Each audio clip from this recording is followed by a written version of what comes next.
చిన్నప్పటి నుంచి కూడా హరిబాబు చాలా మంచోడు, హరిబాబు నిదానస్తుడు. మా జిల్లా అగ్నిమాపక అధికారి సార్ వారికి, ఎస్ఎఫ్ఓ సార్ వాళ్ళందరికీ నా హృదయపూర్వక నమస్కారం. నేను 2020 బ్యాచ్ ఫైర్మెన్. నేను పోయిన సంవత్సరమే ఈ ట్రాన్స్ఫర్లో మరిపాడికి కేంద్రంకి ఫైర్మెన్గా వచ్చారనమాట. ఈ ఒక్క సంవత్సరంన్నరలో డిఎఫ్ఎస్ గారికి, మన జిల్లా అగ్నిమాపక అధికారి వారికి, మన కేంద్ర అధికారి వారికి సార్ చాలా సంతోషంగా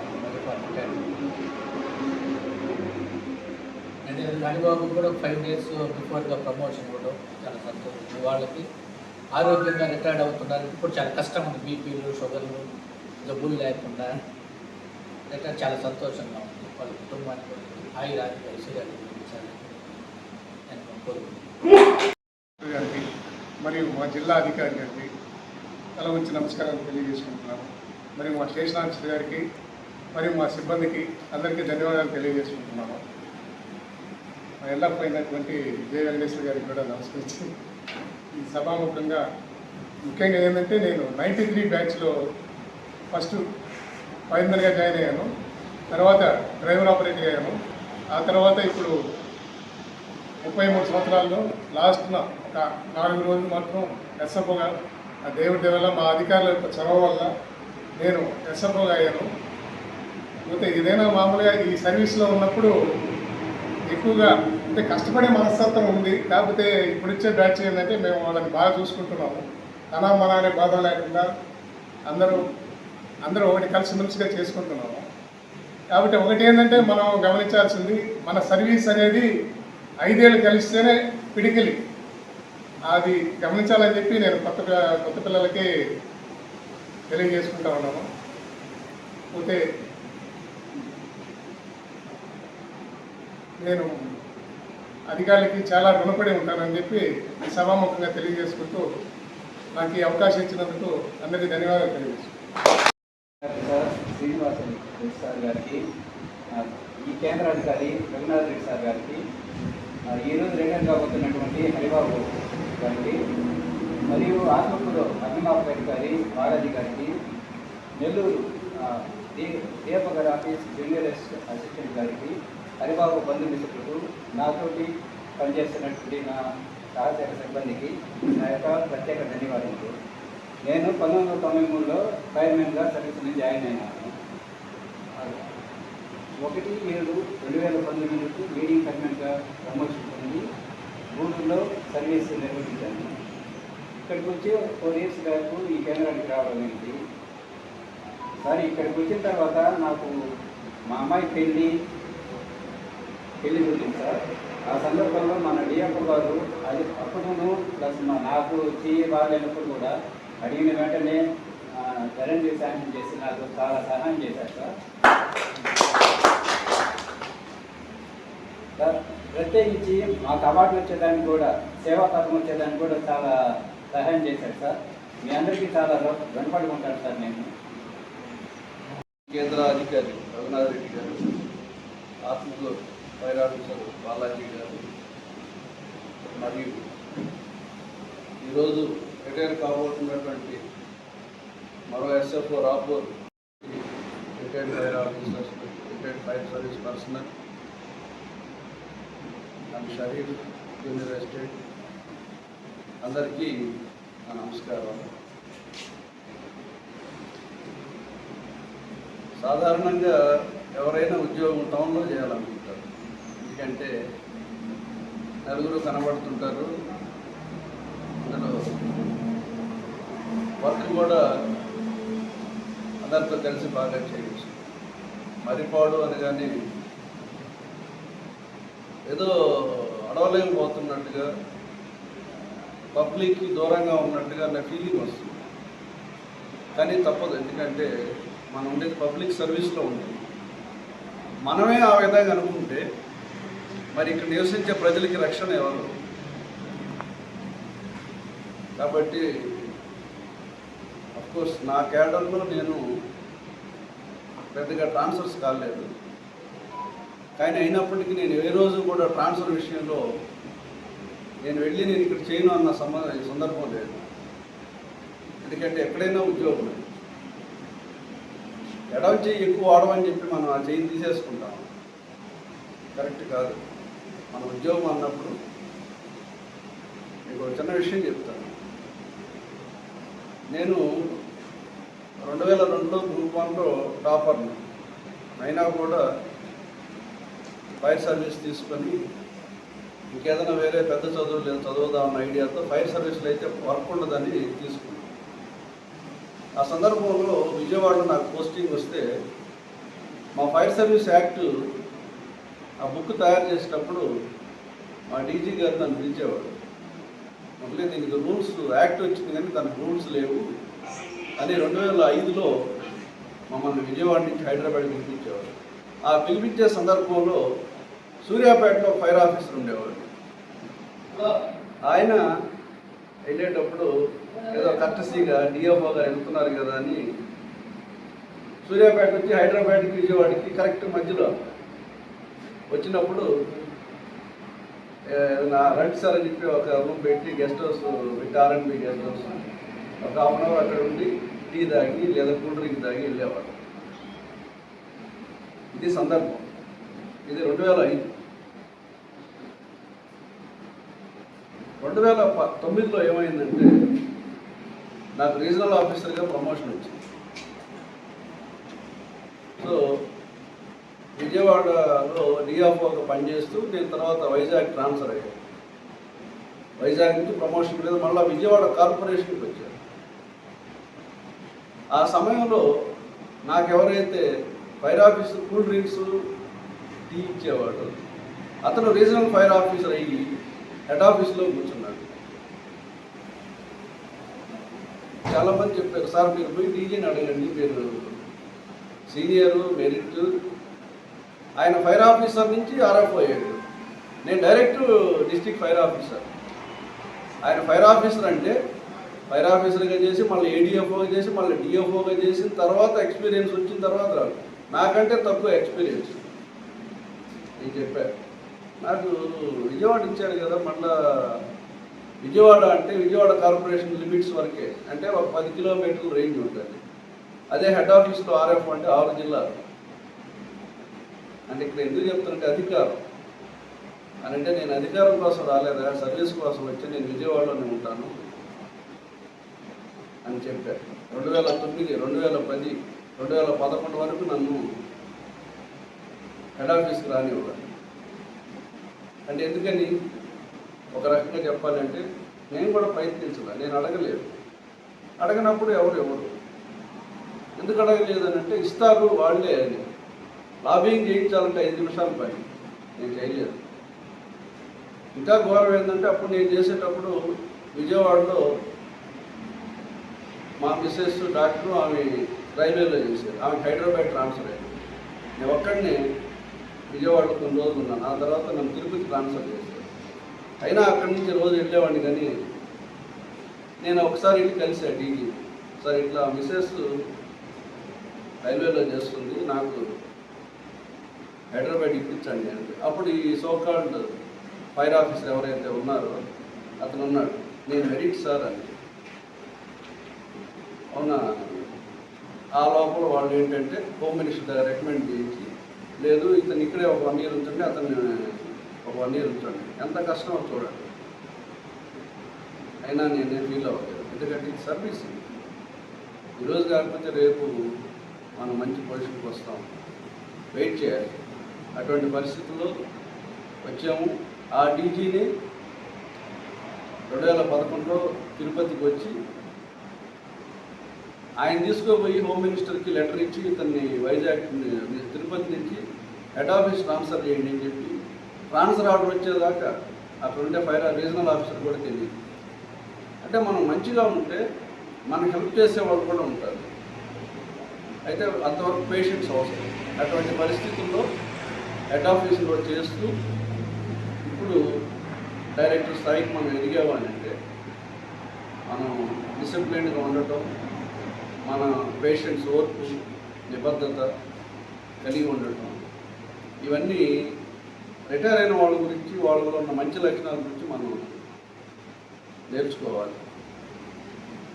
అంటే నేను ఎందుకు చెప్తున్నాను ఇదంతా, ఇప్పుడు అడిగే హరిని ఎన్ని రోజులు చేసామంటే 4.5 సంవత్సరం చేశారు సార్. ఒకవేళ చేసాడు కానీ నేను ఇంకా ఫైర్మ్యాన్గా ఉంటే నేను ఇక్కడ రిటైర్మెంట్ చేసుకునేవాడిని కాదు.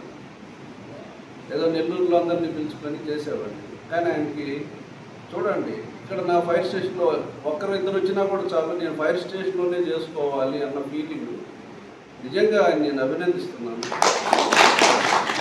ఏదో దూరంగా ఉంది, అక్కడికి ఎవరు రారు, ఏముంది రిటైర్మెంట్ అని కాకుండా పని చేసిన స్టేషన్లోనే అంటే ఎంత మమకారం ఉంటుంది. మనం చేసిన స్టేషను, మనం తిరిగిన ప్లేసెస్, ఏదైనా స్టేషనే కదా.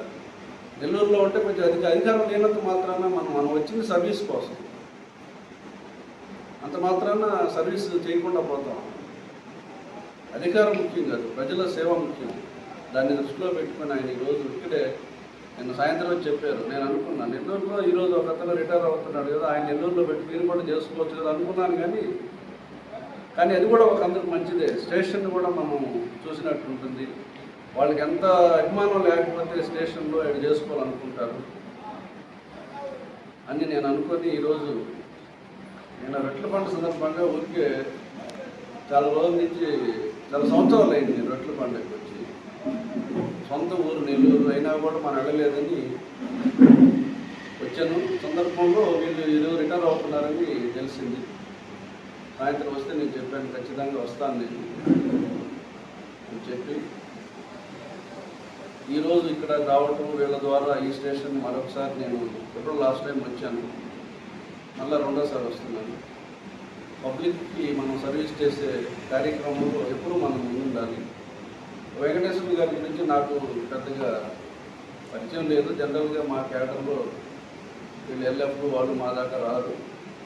అందులో నేను సదరన్ రీజన్ చేశాను కానీ అప్పట్లో జిల్లాలకి వచ్చి ఫైర్ మ్యాన్తో ఇంటరాక్ట్ అయ్యాయి. యాక్చువల్గా నేను ఫైర్ మ్యాన్తో ఇంటరాక్ట్ అవ్వడం అనేది నాకు చాలా ఇష్టం.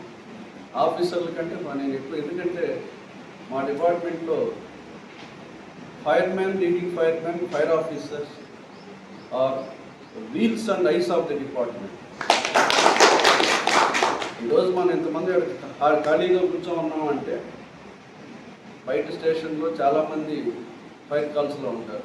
నిన్న పొంగనూరులో ఆదివారం ఒక ఫైర్ ఆఫీసరు, నేను ప్రమోషన్ ఇచ్చిన ఫైర్ ఆఫీసరు, సార్ మీరు ఎప్పుడు వస్తే అప్పుడు నేను పెట్టుకుంటానంటే, నా ఆదివారం అయితే ఖాళీగా ఉంటాను బాబు వస్తానంటే అతను ఆదివారం పెట్టుకున్నాడు. 30 తేదీ రిటైర్మెంట్ అయినా 20 తేదీ పెట్టుకున్నాడు. మేము మాట్లాడుతూ ఉన్నాము, వాళ్ళ స్టేషన్లోనే ఫైర్ కాల్ వెళ్ళిపోయింది బండి. చూడండి, అంటే అతని రిటైర్మెంట్కి అతనితో పాటు ఉన్న కొలీగ్సే మళ్ళీ వస్తాం సార్కి బండి వేసుకుని వెళ్ళిపోయారు. అది మా డ్యూటీ. అటువంటి పరిస్థితుల్లో మేము సర్వీస్ చేస్తున్నాము.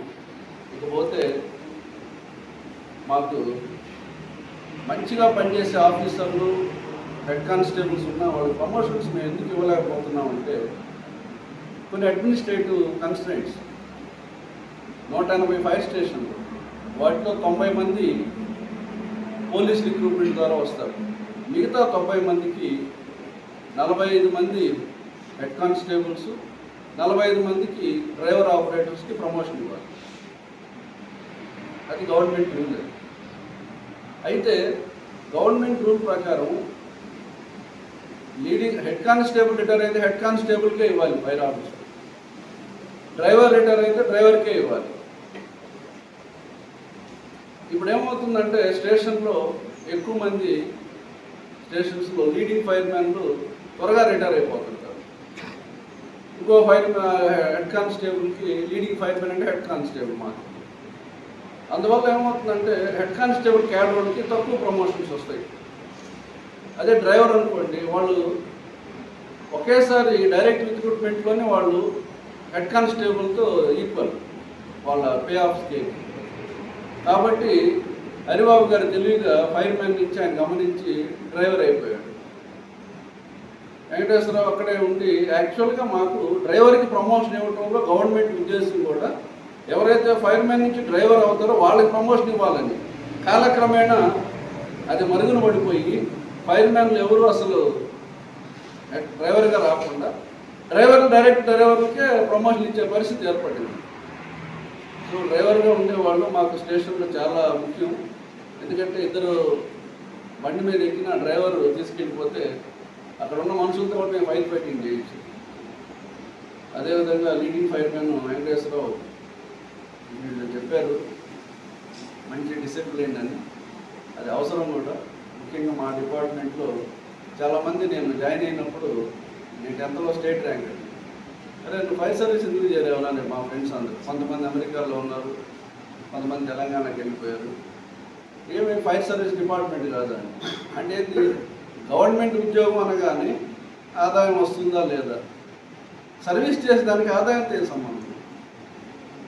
డిపార్ట్మెంట్ కదా. అంటే చూడండి, గౌరవం అనేది నువ్వు సంపాదించే డబ్బును బట్టి వస్తుంది, దాన్ని మార్చాలి మనం. నేను చెప్పాను, నా చేతులతో కనీసం ఒక 500-600 మందిని నేను సేవ్ చేసుకుంటాను. కృష్ణా జిల్లా, Vizag as a district fire officer. ఒక మనిషిని కాపాడాలి అంటే నీకు యూనిఫామ్ ఇచ్చి ఉద్యోగం ఇవ్వాలని మానవతా దృక్పథం ఉంటే చాలు. మరి అటువంటిది ఇచ్చినప్పుడు ఎంత సేవ చేయొచ్చు మనం, ఒక అధికారం ఉంది. సో ఇవన్నీ వీళ్ళు కొనసాగిస్తూ 33 ఏళ్ల సర్వీస్ అంటే నిజంగా ఈ రోజుల్లో ఆరోగ్యంగా రిటైర్ అవ్వడం చాలా దురదృష్టకరం. ఏంటంటే చాలామంది మా డిపార్ట్మెంట్ వాళ్ళు కూడా పెన్షన్ తీసుకోకుండానే చనిపోయిన సందర్భాలు ఎంత దారుణం చూడండి. యూనిఫామ్ సర్వీస్ చేసుకొని కనీసం 62 ఏళ్ళ దాకా బతకలేక చనిపోవటం అంటే ఒకప్పుడు మా డిపార్ట్మెంట్లో తక్కువ అవేర్నెస్ ఉండి ఫైర్ కాల్స్కి తక్కువగా ఉండటం వల్ల చెడు అలవాట్లు ఎక్కువైపోయి స్టేషన్స్లోనే చెడు అలవాట్లు చేయటం, స్టేషన్స్లోనే ప్యాకెట్లు ఆడటం, ఇటువంటి అలవాట్ల వల్ల వాళ్ళకి ఆరోగ్యం దెబ్బతిని త్వరగా చనిపోయారు. కానీ ఇప్పుడు పరిస్థితులు మారాయి, స్టేషన్స్ కూడా డెవలప్ అవుతున్నాయి. ఎక్కడ ఏ స్టేషన్లో ఏం జరుగుతున్నది అనేది కూడా మాకు తెలుస్తూ ఉంది. కాబట్టి అటువంటి కార్యక్రమాలు ఏమి లేకుండా పబ్లిక్ సర్వీస్ వైపు అందరూ నడుస్తున్నారు. కాబట్టి స్టేషన్ ఎక్కడ అనేది కాకుండా ఇంతకాలం వాళ్ళు 33 ఏళ్ళు సర్వీస్ చేశారంటే నిజంగా వాళ్ళిద్దరిని నేను అభినందిస్తున్నాను. దీనికి మా డిపార్ట్మెంట్ తరఫున వాళ్ళ కుటుంబ సభ్యులకు కూడా నేను కృతజ్ఞతలు తెలియజేసుకుంటాను. ఎందుకంటే మనం ఈరోజు ఈ స్టేషన్స్కి వచ్చి హ్యాపీగా ఉన్నామంటే ఇంట్లో ఇబ్బందులు ఉన్నా కూడా మన కుటుంబ సభ్యులు మనం అర్థం చేసుకునే సభ్యులకు బాగుపట్టే మనం ఇక్కడికి రాగలుగుతున్నాం. అంతేకాకుండా బుచ్చిరెడ్డిపాళెం ఫైర్ స్టేషన్ నిజంగానే నేను చెప్దాం అనుకున్నాను, ఆయన నిజంగా సర్వీస్ చేశారని మీరు అంటున్నారు కాబట్టి రేపు ఓపెనింగ్ రోజు ఆయన పిల్లవాడికి మనం అక్కడే చేద్దాము. యాక్చువల్గా నేను ఆ ప్రపోజల్ని బుచ్చిరెడ్డిపాళెం కాకుండా రాజుపాళెం హైవే మీద పెడదామని చూశాను. ఎందుకంటే నెల్లూరు తర్వాత హైవే మీద కావలి వరకు ఫైర్ స్టేషన్ లేదు. దురదృష్టవశాత్తు మాకు సరైన సైట్ దొరకలేదు.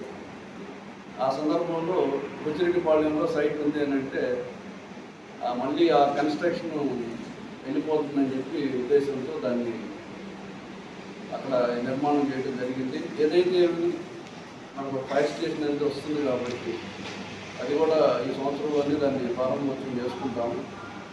ఏదేమైనప్పటికీ ఈరోజు నన్ను వీళ్ళు ఆహ్వానించి ఫైర్ స్టేషన్కి రావాల్సిందిగా ఖచ్చితంగా ఎవరైనా చెప్తే మాకు రావాలనే ఉంటుంది. కాకపోతే మీకు తెలియదు, ఈరోజు కూడా 1 గంటకి చీఫ్ సెక్రటరీతో మీటింగ్. ఈ జోనల్ సిస్టమ్ వల్ల కొత్తగా ఈ ప్రెసిడెన్షియల్ ఆర్డర్ వాళ్ళు సరే దాన్ని వేరే వాళ్ళని పంపించి నేను ఇక్కడ రావడం జరిగింది. అదే శనివారం ఆదివారం అనుకోండి, ముఖ్యంగా నెల్లూరు జిల్లా అంటే ఖచ్చితంగా వస్తున్నాను. ఆ సాగు పెట్టుకున్నా ఊరికి రావచ్చు కదా. కాకపోతే ఏంటంటే కొంతమంది అంత ధైర్యం వస్తారో రారని పిలవరు మనం. నేను అదే అన్నాను, ఏమైనా రేపు రిటైర్మెంట్ అయితే రాత్రి 8 గంటలకు చెప్పారు. అంటే మీరు పిలవాలని పిలుస్తున్నారా లేదా వచ్చారు కదా అని పిలుస్తున్నారా? లేదు సార్ మీరు వస్తారని తెలియదు మాకు. సరే వచ్చాను కదా వస్తానని చెప్పాను. సో వీళ్ళిద్దరికీ కూడా ఈరోజు నా చేతుల మీద వాళ్ళకి సన్మానం చేయడం మా డిపార్ట్మెంట్ తరఫున నాకు చాలా అదృష్టంగా భావిస్తున్నాను. ఎందుకంటే 33 సర్వీస్ అంటే చిన్న విషయం కాదు. ఎంతో కష్టాలు పడుతుంటారు, ఎన్నో ఒడిదుడుకులు అనుభవించుంటారు. ఈ రోజుల్లో ఇందాక రఘునాథ్ రెడ్డి చెప్పినట్టు బీపీ షుగర్ లేకుండా రిటైర్ అవ్వడం అనేది ఒక వరం. నిజంగా వీళ్ళు ఈ ఆరోగ్యాన్ని ఇదే విధంగా కంటిన్యూ చేస్తూ వీలైతే ఫైర్ సర్వీస్ డిపార్ట్మెంట్ గారి సలహాలు సూచనలు ఇస్తారని ఆశిస్తూ ఈ అవకాశం ఇచ్చినటువంటి యజ్ఞావతి సిబ్బందికి, జిల్లా ఫైర్ ఆఫీసర్ వాళ్ళందరికీ కూడా కృతజ్ఞతలు, ధన్యవాదాలు తెలుపుకుంటూ సెలవు తీసుకుంటున్నాను.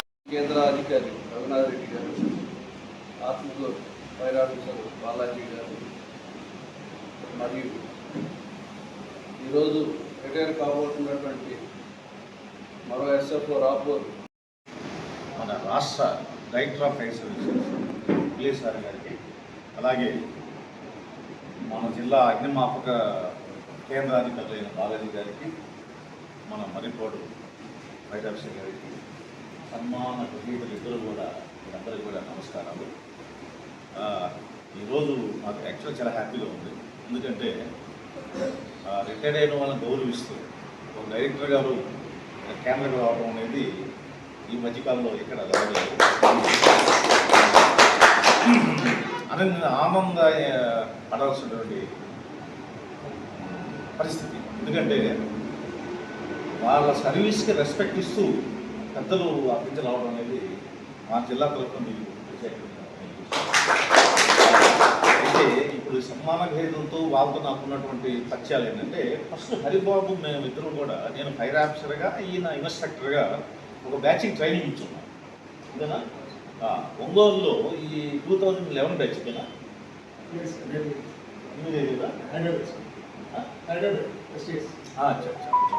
ఓకే. నేను ఫైర్ ఆఫీసర్గా ఉన్నప్పుడు ఒక బ్యాచ్కి ట్రైనింగ్ ఇచ్చుంటే సేమ్ హరిబాబు గారు వాళ్ళు. అయితే నేను నెల్లూరు వచ్చిన తర్వాత బాలాజీ గారు చెప్పారు, ఈ బుచ్చిరెడ్డిపాలెం ఫైర్ స్టేషన్ అంటే మాకు గుర్తొచ్చింది హరిబాబు. ఇప్పుడు మా పనుల్లో మేము బిజీగా ఉన్నాం. ఎవరైనా బుచ్చిరెడ్డిపాలెం అనగానే సరే బుచ్చిరెడ్డిపాలెం అనగానే తప్పకుండా ఫోన్ నెక్స్ట్ హరిబాబుకి వెళ్ళింది. అంటే అక్కడ లోకల్గా ఉండే వ్యక్తి అన్నీ అతనికి స్థాయి మించి, శక్తికి మించి మ్యాక్సిమం చేసేవారు.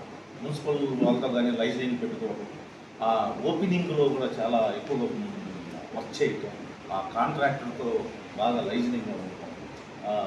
అసలు ఆయన చెప్పాడు బుచ్చిరెడ్డిపాలెం ఫైర్ స్టేషన్లో అతని యొక్క పాత్ర మనం ఎప్పుడు కూడా మరువలేంది. ఆ ఫైర్ స్టేషన్ ఓపెన్ చేసుకుంటూ మేము ప్రత్యేకంగా సన్మానిస్తాం.